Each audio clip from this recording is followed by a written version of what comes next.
the third stop of the Western Swing. Burnouts for Tony Pedregon and Del Worsham. They will be coming at us next. Yes, sir. Let's go, let's go, let's go. Come on, guys. Bring it on back. Good, good. That's what happens when you're your own crew chief, as the driver, you're the owner, you're the guy that makes all the calls. You want to get back there and start going through that data as quickly as possible, especially at a place like Bandimere Speedway, where the mile-high altitudes here in Denver means thin air and tough conditions for racing. Del Worsham says that means lots of changes.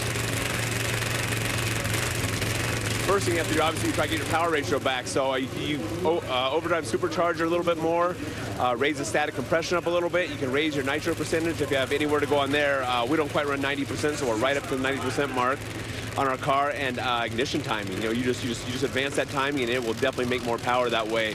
So luckily, our fuel carries its own air. So really, as far as power goes, we can get back pretty similar conditions to where we are at sea level.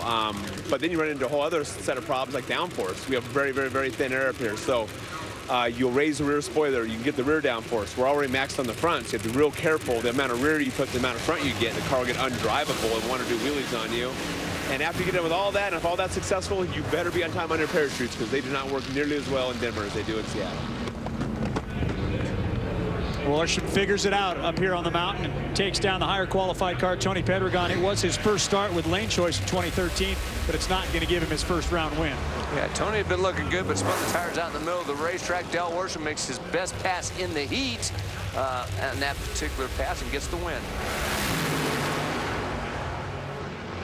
Back in the staging lanes with John Force, who's taking on Bob Tasca in the first round. But John, a lot of changes at JFR this week. Are you confident that everything's going to work out? Well, so far we made a change with the top fuel dragster. Hogan came in to work with Dean Antonelli, and we got a brand new chassis. I thank Steve Torrance for helping me out there. Schumacher had offered me a deal, so at the end of the day, we had to make some changes, and it went down the racetrack. It went around, no big deal. We'll see what happens here. Got two cars. I've got a brand new car underneath me. Actually, Robert has. Yeah, I have the brand new car, but they're identical. We finally got a second one done in-house.